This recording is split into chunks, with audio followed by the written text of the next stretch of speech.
Tarde a todos e todas. O primeiro de todo, quero trasladar a satisfacción do Partido Popular de Galicia por que esta xornada electoral se desenvolvera con absoluta normalidade nas 4 provincias da nosa comunidade.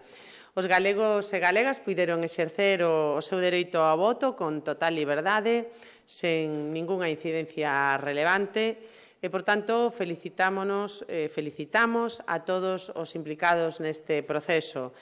Tamén agradezo o enorme traballo dos máis de 9.000 interventores e apoderados do Partido Popular de Galicia que nesta xornada exemplificaron a grandeza do noso partido e a seriedade coa que nos tomamos todo este proceso e un día como hoxe.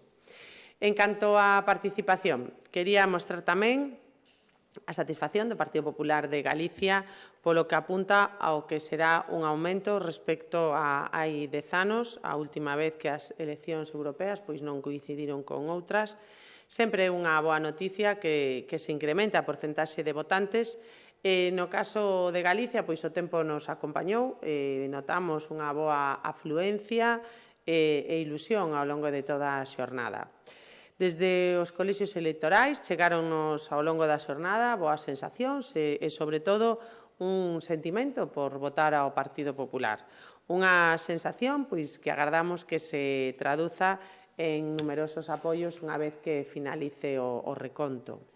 Aínda é moi pronto para facer un balance sobre os resultados, pero o que sí podo trasladar é o orgullo polos nosos candidatos Francisco Millán Mon, Adrián Vázquez e Pablo Cedrón, que se converteron nuns currantes nestes 15 días de campaña. E, por suposto, orgullo polo noso presidente, que estivo cos galegos e galegas nas 4 provincias e nas 7 grandes cidades. Despois dunha magnífica campaña electoral na que tivemos a sorte de que Alberto Núñez Feijóo, mesmo a presidenta da Comisión Europea, estivera en Galicia, chegamos a día de hoxe con grandes esperanzas de que as urnas se traduzan nun resultado contundente. Pero, sexa cal sexa o resultado, o que temos claro é que o Partido Popular é o único partido que asegura o mellor futuro para Galicia e para España. O único partido que pensa no benestar de todos e todas, que xa foi maioritariamente apoiado nas eleccións municipais, nas xerais e nestas últimas autonómicas. Neste cuarto proceso electoral nun ano, Galicia, España e Europa xóganse moito.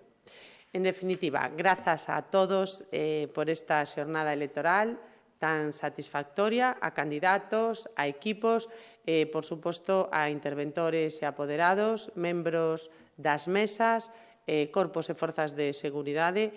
E a partir de aquí seguiremos con atención o reconto e despois poderemos sacar conclusións. E, por último, non por eso menos importante, grazas a todos os medios por todo o traballo que levades feito nesta campaña electoral, que nos seguides tanto aquí como por streaming, e que, fixechedes un gran esforzo non só nesta xornada electoral, sino tamén para trasladar todas as nosas mensaxes ao longo destes 15 días. Ben, moitísimas grazas.